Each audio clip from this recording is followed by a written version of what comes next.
ವಿನಯ್ ಕುಲಕರ್ಣಿಗೆ ಇದೀಗ ಮತ್ತೆ ಜೈಲು ಭಾಗ್ಯ. ವಿನಯ್ ಕುಲಕರ್ಣಿ ಜೊತೆಗೆ 19 ಮಂದಿಯೂ ಕೂಡ ದೋಷಿಗಳು ಅಂತ ಹೇಳ್ಬಿಟ್ಟು ಆದೇಶ ಹೊರಬಿದ್ದಿರುವಂತದ್ದು ಅಂತಿಮ ತೀರ್ಪು. ಇನ್ನು ನಾಳೆ ಶಿಕ್ಷೆಯ ಪ್ರಮಾಣ ಎಷ್ಟಿರುತ್ತೆ ಏನಿರುತ್ತೆ ಅನ್ನುವಂತಹ ಕಂಪ್ಲೀಟ್ ಮಾಹಿತಿ ನಾಳೆ ಹೊರಡಿಸಲಾಗುತ್ತೆ.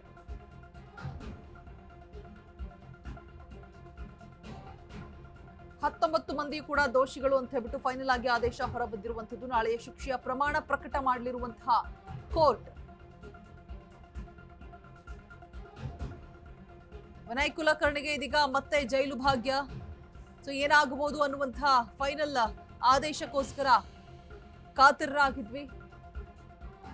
ಸಾಮಾಜಿಕ ಹೋರಾಟಗಾರ ಬಸವರಾಜ್ ಕೊಟ್ಟಿರುವಂತಹ ಕಂಪ್ಲೀಟ್ ಮಾಹಿತಿ, ಸಾಕ್ಷ್ಯಾಧಾರಗಳು, ಇಲ್ಲಿವರೆಗೂ ಕೂಡ ಯಾವುದೇ ಭಯ ಇಲ್ಲದೆ ನೇರವಾಗಿ ಏನೆಲ್ಲ ಸಂಚನ ರೂಪಿಸಿದ್ರು,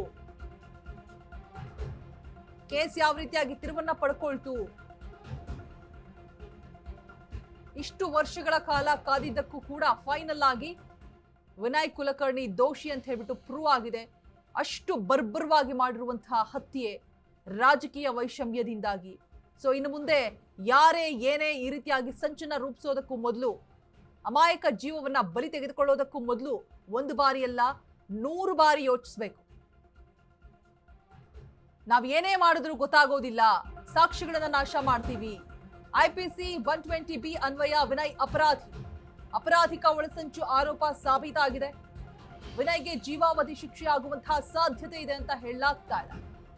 ಇನ್ನು ಕೆಲವೇ ಕ್ಷಣಗಳಲ್ಲಿ ಜೈಲತ್ತ ವಿನಯ್ ದಂಡು ದೌಡಾಯಿಸುತ್ತೆ. ನಾಳೆ ವಿನಯ್ ಸೇರಿ ಅಪರಾಧಿಗಳು ಮತ್ತೆ ಕೋರ್ಟ್ಗೆ ಹಾಜರಾಗಬೇಕು.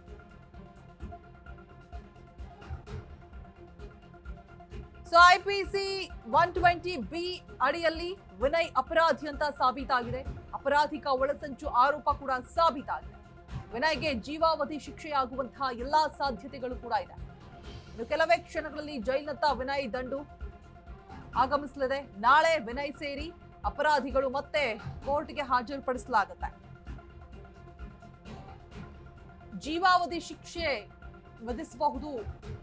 ನಾಳೆ ಫೈನಲ್ ಆಗಿ ಶಿಕ್ಷೆಯ ಪ್ರಮಾಣ ಎಲ್ಲವೂ ಕೂಡ ಹೊರಬೀಳಲಿದೆ. ವಿನಯ್ಗೆ ಜೀವಾವಧಿ ಶಿಕ್ಷೆ ಆಗುವಂತಹ ಸಾಧ್ಯತೆಗಳು ಇದೆ ಅಂತ ಕೂಡ ಹೇಳಲಾಗ್ತಾ ಇರುವಂತದ್ದು. ಜೈಲತ್ತ ನೇನು ವಿನಯ್ ಅಂಡ್ ಟೀಮ್ ಆಗಮಿಸ್ತಾರೆ. ಕೆಲವೇ ಕ್ಷಣಗಳಲ್ಲಿ ಆ ದಂಡು ಬರಲಿದೆ. ನಾಳೆ ಶಿಕ್ಷೆಯ ಒಂದು ಪ್ರಮಾಣ, ಯಾವ ಶಿಕ್ಷೆ ಎಲ್ಲವೂ ಕೂಡ ನಾಳೆ ಫೈನಲ್ ಆದಂತಹ ಆದೇಶ ಹೊರಬೀಳಲಿದೆ.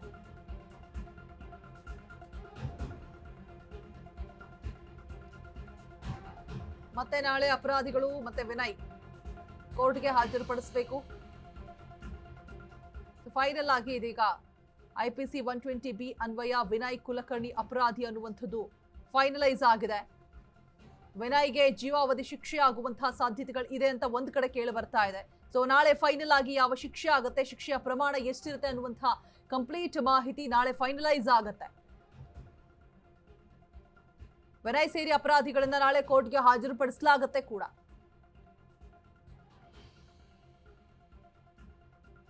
ಅಪರಾಧಿಕ ಒಳಸಂಚು ಆರೋಪ ಸಾಬೀತಾಗಿರುವಂಥದ್ದು. ಸೊ ಇದಕ್ಕೆ ಜೀವಾವಧಿ ಶಿಕ್ಷೆನೇ ಫಿಕ್ಸ್ ಅಂತ ಕೂಡ ಹೇಳಲಾಗ್ತಾ ಇದೆ. ಬಟ್ ಇನ್ನೂ ಫೈನಲ್ ಆಗಿ ಆದೇಶ ಹೊರಬಿದ್ದಿಲ್ಲ.